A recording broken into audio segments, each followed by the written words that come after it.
Hello, this talk is on EU and the US and what will their relationship be in the next century. Now, as I do often, I should start off showing you some books that I've read so that you know I'm not completely illiterate. For instance, Holy War Inc. is very much up to date on modern America, as is Gore Vidal's The Last Empire. I'm not getting any money for any of this, but two of the best: Penguin's History of the United States and Thomas Paine's Rights of Man, which I'm reading at the moment. Now, Thomas Paine was one of the founding fathers of America, and is that Jeffersonian America, which I love. The modern America, I love as a country. I've been there several times and I'd love to visit there again. But what many people make a distinction about is the American government and between the American government and the American people. They love the American people. They love America as a country. It's beautiful. You've got a high standard of living, but at the moment it's going through some troubles. And I'm going to expand on that later on in the talk. Now, what is the big rival to America? Well, a lot of people say China, but China and America have a kind of symbiotic relationship. China needs American money to buy its goods, and America needs for China to take on its debt. And this is a consumer debt spiral, which many Americans themselves blame for the offshoring of their industry. Basically, America has lost tremendous amounts of its industry and also its infrastructure, and a lot of this is down to the amount of money that's been spent by government on military projects rather than productive infrastructure. Like the Romans, we're finding out today that you can't have a exceptional military without an exceptional economy.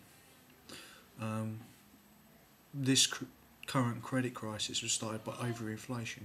Too much money was printed, much debt was made, and like Niall Ferguson said, the author of Empire and Colossus and The Ascent of Money, all brilliant books, recommend them. Said that the so-called ninja loans, as they were called, where you didn't need any money or anything at all to get any money down to get a house, is one of the main reasons why there was a credit crunch. Now, this is the difficult part for me with America, is to get this different image of America when you're a tourist or somebody who loves America a lot, as I do. I'm deeply Jeffersonian. I believe in the Empire of Liberty.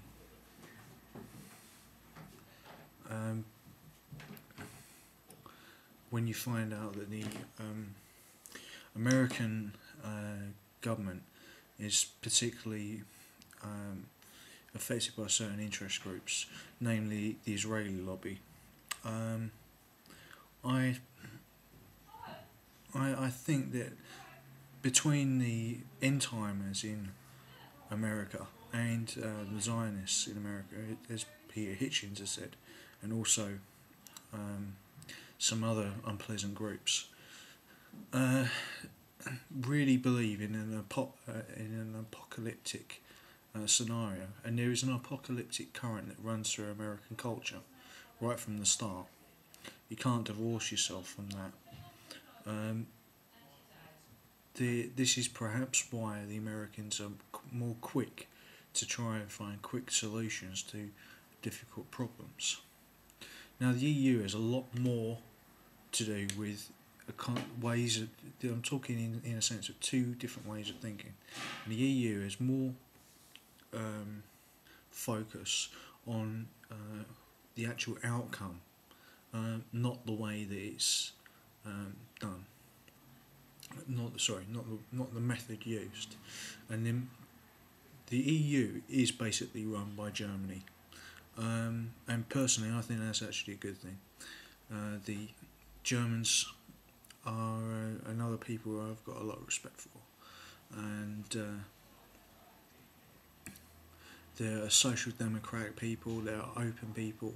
They're not for just particularly one race, and that's my problem with Zionism, is because Israel is supposed to be a secular state, and it's become a religious theocracy. Now, what is the difference between that religious theocracy, a Christian end-timer theocracy in the United States, and Osama bin Laden? The only difference is that officially on the news that you were only told that Osama bin Laden bombs people, but of course that's not really the case, is it?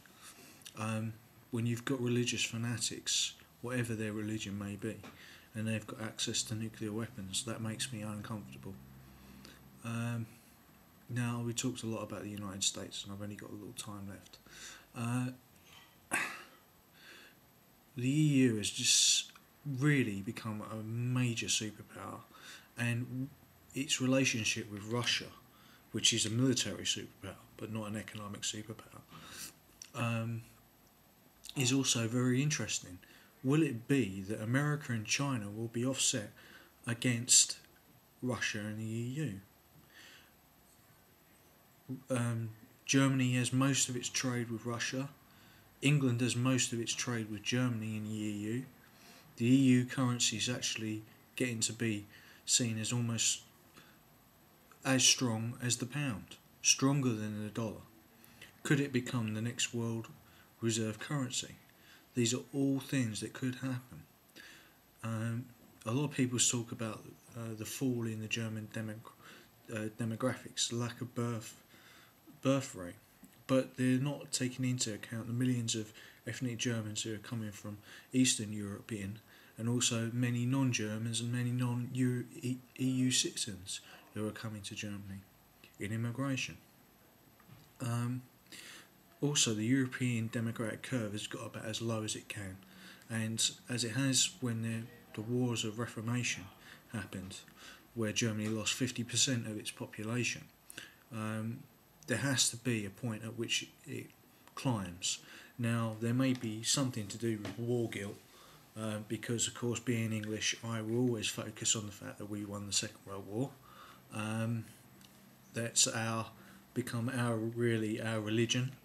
That we won the Second World War. See, I've said it again. Yeah, we won.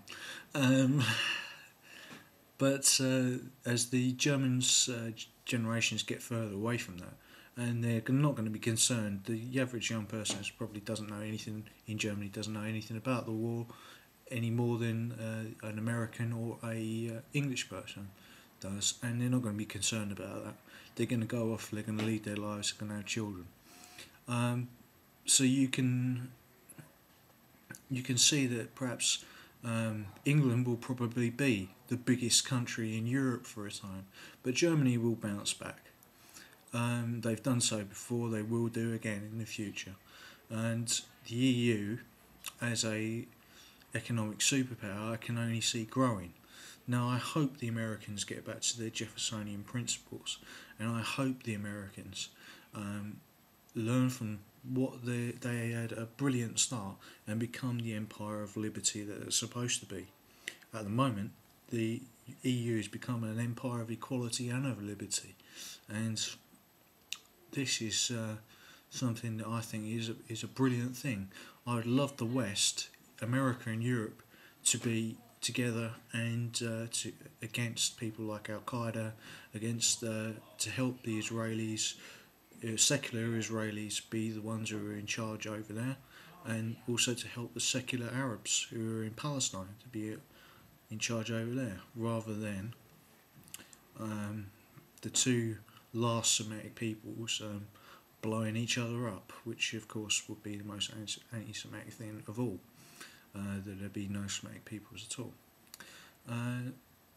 So I'm sure I've raised some eyebrows with this, and you please be free to leave any comments you like.